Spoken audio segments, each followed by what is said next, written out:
Hello, നമ്മളിപ്പോൾ കുറച്ച് നാളായാലും വീഡിയോസൊക്കെ പോസ്റ്റ് ചെയ്തിട്ട് അപ്പോൾ അതിനിടയിൽ എടുത്ത് വെച്ചേക്കുന്ന കുറച്ച് വീഡിയോസ് ഉണ്ട് കേട്ടോ. അതിലൊന്നാണ് ഇതിപ്പോൾ നമുക്കൊരു ഫാമിലി ഫംഗ്ഷൻ ഉണ്ട്, ഒന്നല്ല രണ്ട് ഫംഗ്ഷൻ ഉണ്ട് കേട്ടോ. ഒന്ന് ഷഷ്ടിപൂർത്തിയും പിന്നെ അവരുടെ തന്നെ പേരക്കുട്ടിയുടെ ഫസ്റ്റ് ബർത്ത്ഡേ ഫംഗ്ഷനും ഉണ്ട് കേട്ടോ. അങ്ങനെ അതിന് ഡ്രസ്സ് ഗിഫ്റ്റ് ചെയ്യാമെന്ന് കരുതിയിട്ട് ഞാൻ നേരെ റെഡിയായി സിത്താര സിൽക്സിലാണ് വന്നിട്ടുണ്ടായിരുന്നത്.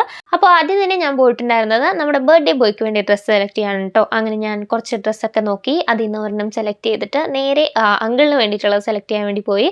ഒരു ഷർട്ടും മുണ്ടൊക്കെ നോക്കി അതും സെലക്ട് ചെയ്ത് വെച്ചിട്ട് അടുത്തതായിട്ട് നമുക്ക് ഇനി ബാക്കിയുള്ളത് സാരി ഷോപ്പിംഗ് ആണ്. അപ്പോൾ സാരി നോക്കുന്ന വലിയ ചടങ്ങായതുകൊണ്ട് അത് ലാസ്റ്റത്തേക്ക് മാറ്റി വെച്ചേക്കുമായിരുന്നു. അങ്ങനെ നമ്മൾ സാരി നോക്കാൻ വേണ്ടി താഴത്തെ ഫ്ലോറിലേക്കാണ് വന്നിട്ടുണ്ടായിരുന്നത്.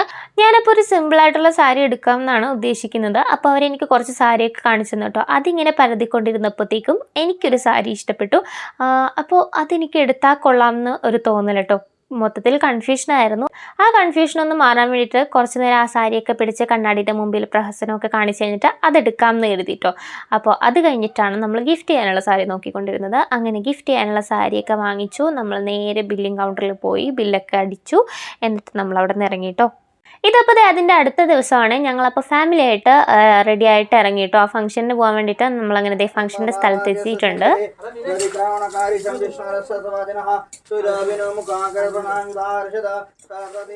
അപ്പോൾ ഫംഗ്ഷനൊക്കെ കംപ്ലീറ്റ് ആയിട്ടുണ്ട്. നേരെ പോയി സദ്യ കഴിക്കാനിരുന്നു കേട്ടോ. നല്ല അടിപൊളി സദ്യയായിരുന്നു. സദ്യയൊക്കെ കഴിച്ച് കഴിഞ്ഞപ്പോഴത്തേക്കും നമ്മുടെ കുറച്ച് കുട്ടിപ്പട്ടാളംസ് ഉണ്ട്. അവരുടെ കൂടെ കുറച്ച് നേരം ടൈം സ്പെൻഡ് ചെയ്തു. ഞാൻ വീഡിയോ എടുക്കുന്നത് അവർക്ക് ഒത്തിരി ഇഷ്ടമാണ്. അപ്പോൾ വീഡിയോയിൽ വരണമെന്നൊക്കെ പറഞ്ഞ് ബഹളമായിരുന്നു. പിന്നെ പിള്ളേരെന്തെങ്കിലും ആഗ്രഹം പറഞ്ഞാൽ സാധിച്ചു കൊടുക്കണമെന്നാണല്ലോ. അങ്ങനെ ഞാൻ അവരായിട്ട് കുറച്ച് വീഡിയോസൊക്കെ എടുത്തു. എന്നിട്ട് അവിടെ നിന്ന് ഇറങ്ങിയിട്ടോ. അപ്പോൾ അത്രയേ ഉള്ളൂ. ടാറ്റാ.